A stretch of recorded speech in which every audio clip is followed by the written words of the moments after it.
Hello, welcome to Tourism Podcast. Saya Violeta yang akan menemani kalian untuk mengulik kisah dan cerita seru seputar dunia pariwisata. Nah, hari ini kita kedatangan tamu yang spesial sekali. Fresh banget, baru banget landing di Indonesia 1 bulan yang lalu. Mari kita sambut bersama salah satu penerima beasiswa ISMA kita, Kak Felicia. Halo teman-teman semuanya, kenalin nama aku Felicia. Aku dari Sarjana Pariwisata angkatan 2019 dan kemarin sempat jadi awardee di ISMA Michigan State University. Thank you Vio udah ngundang ke sini. Oke, nih kita basa-basi dulu aja nih ya Kak ya. Gimana kabar Kakak nih setelah kembali ke Indonesia? Baik-baik? Baik-baik aja sih. Sebenarnya udah cukup kangen ya sama MSU. But yeah, so far so good. Oke nih, berarti baru banget nih, fresh banget, baru kembali nih kan. Apa sih yang Kakak rasain ketika landing nih di Indonesia? Setelah spend 6 months ya studying di US gitu, gimana perasaannya Kak? Sejujurnya aku ngerasain reverse culture shock ya.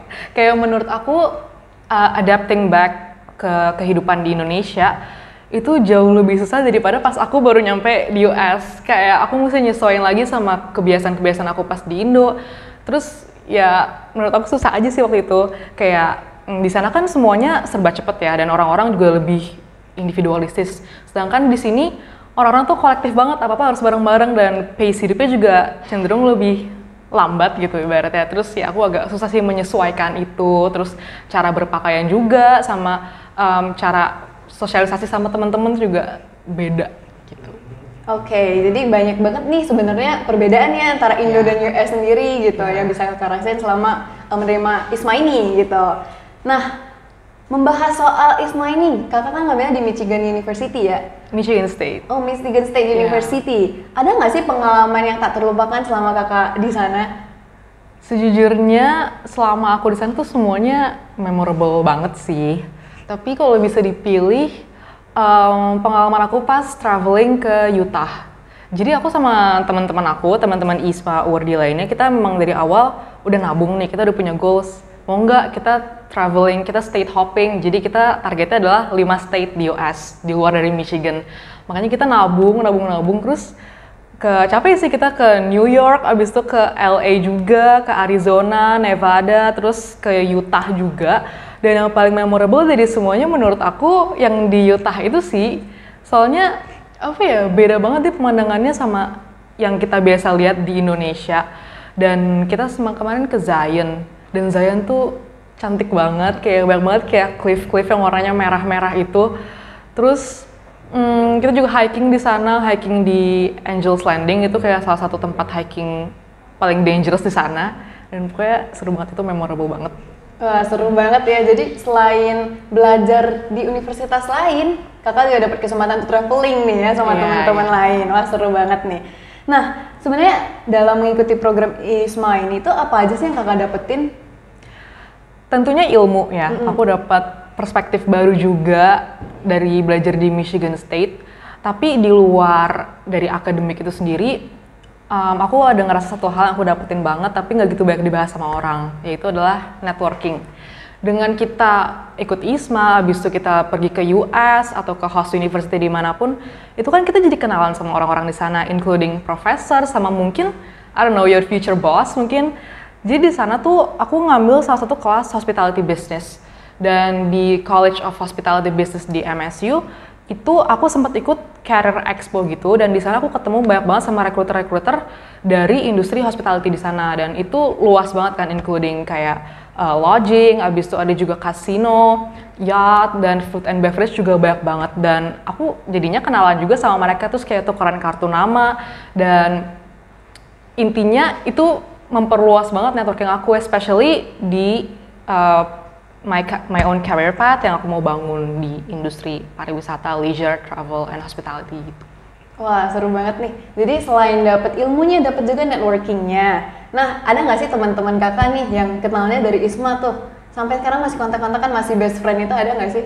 Ada. Jadi kalau dari teman-teman ISMA aku sendiri, kan kita emang grup traveling nih awalnya, tapi sampai sekarang tuh kita masih suka ngobrol di grup tuh masih aktif banget, dan kita juga rencananya nanti mau trip lagi di Indo, di Bali bulan Juni. Dan di situ juga rencananya teman-teman kita yang di US pada mau ikut juga. Wah. Jadi itu can't wait banget deh pokoknya.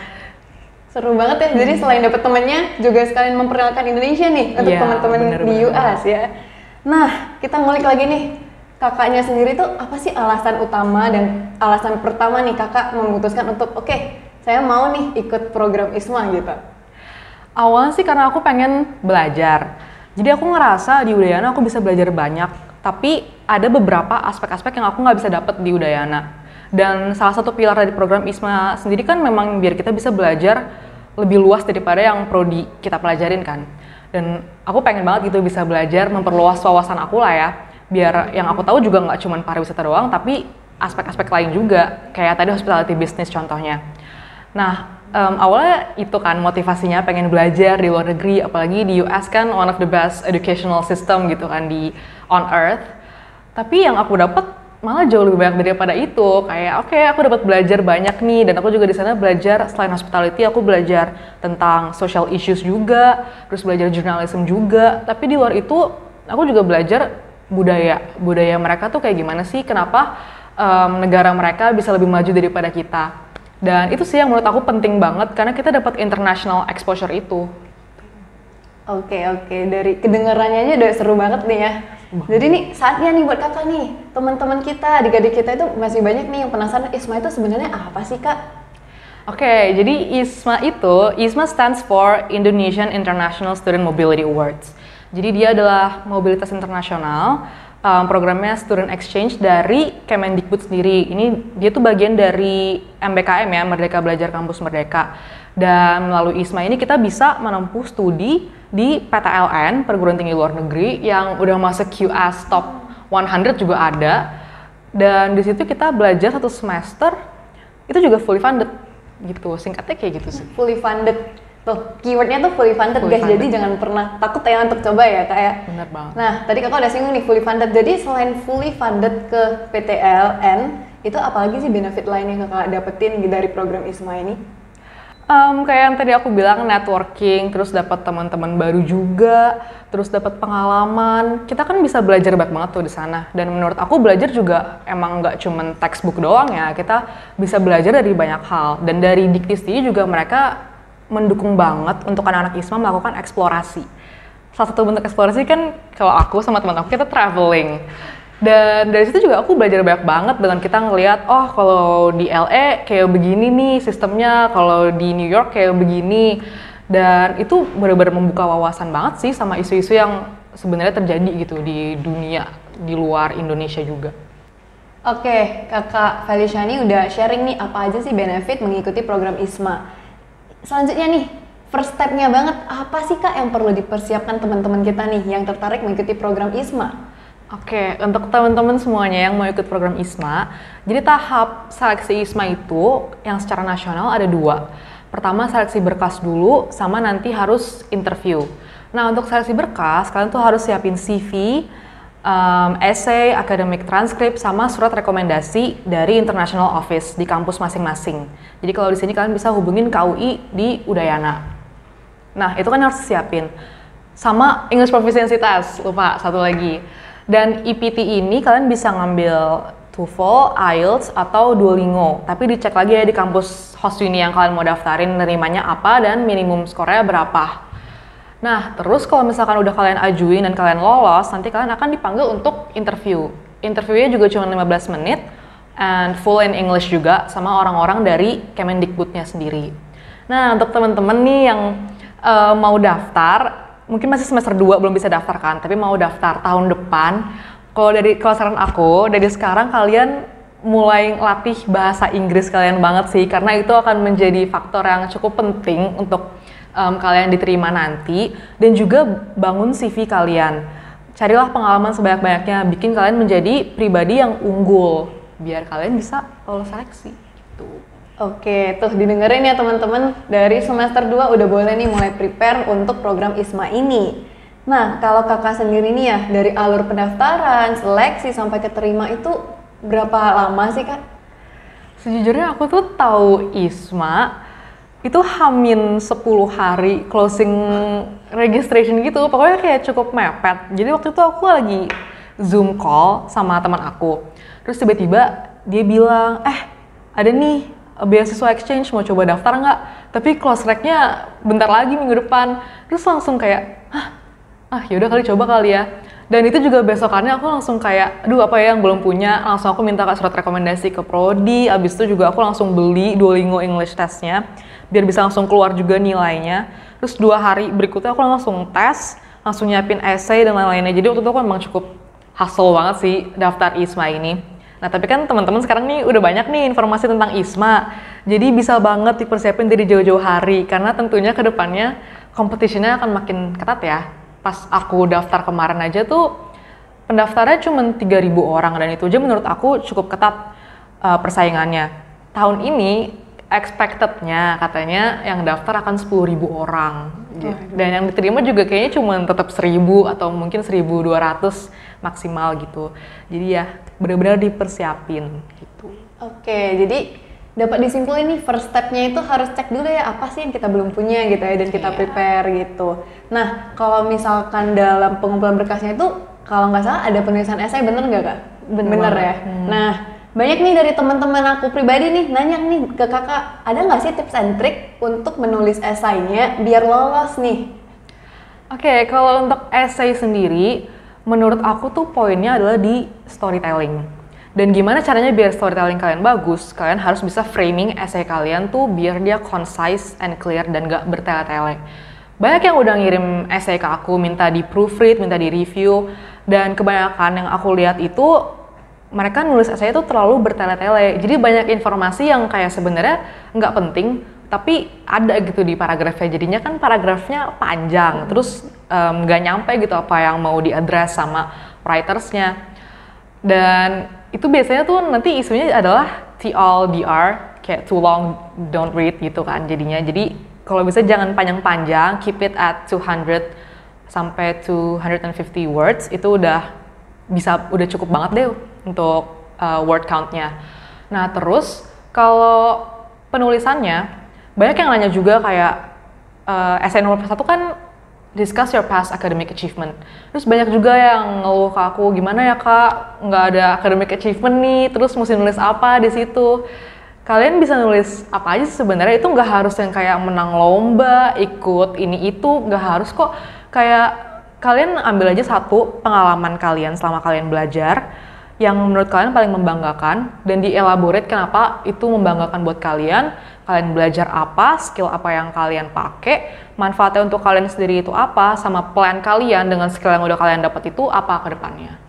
Oke, berarti yang penting singkat, padat, jelas, dan intinya didapetin gitu ya. Oke, nah untuk wawancara nih Kak, kan tadi Kakak udah sempat singgung ya full English gitu. Gimana sih cara ngelatihnya, atau mungkin tips and trick nih biar wawancaranya lancar gitu, nggak AEIOE gitu ya Kak? Jadi kalau untuk interview itu kalian harus banyak latihan. Aku tuh kemarin sama teman aku sebelum kita interview itu kita bikin perjanjian gitu, oke kita harus ngomong bahasa Inggris aja nih untuk seminggu biar nanti pas di interview lancar ngomongnya dan kayak nggak kagok-kagok gitu ditanya-tanya in English. Jadi kalian harus banget praktis, cari temen atau mentor atau siapapun yang bisa kalian jadiin interviewer kalian. Jadi bikin semacam kayak mock up interview untuk nyiapin kalian juga. Terus searching juga, research about interview questions yang commonly keluar dalam scholarship interview. Dan karena ini juga kita kan didanainnya sama LPDP, jadi boleh banget tuh cari pertanyaan-pertanyaan yang sering keluar dalam interview beasiswa LPDP. Oke, berarti yang poin yang aku dapat juga nih kan, ajak teman kalian sebaik-banyaknya, ya kan Kak? Biar sama-sama berjuangannya ya. Oke, nih terakhir nih, boleh dong Kakak kasih motivasi nih untuk teman-teman, adik-adik yang baru banget dikasih tahu tentang program ISMA gitu. Apa sih yang harus buat mereka, ayo hari ini juga daftar gitu, coba gitu. Oke, jadi buat teman-teman semuanya, kalau misalkan kalian di semester 4 sampai semester 6 dan kalian eligible untuk daftar aja karena benefitnya tuh banyak banget. Ini beasiswanya fully funded, kalian benar-benar nggak keluar sepeser pun kecuali untuk tes bahasanya doang. Dan untuk visa, living allowance, dan lain-lain itu benar-benar ditanggung semuanya sama pemerintah. Dan kalian juga, bahkan aku sendiri bisa jalan-jalan di sana kan, jadi uangnya juga cukup banyak gitu dan bisa membuat hidup kalian juga nyaman banget lah di sana, nggak yang kayak aduh susah banget nih uangnya dikit gitu, nggak banget.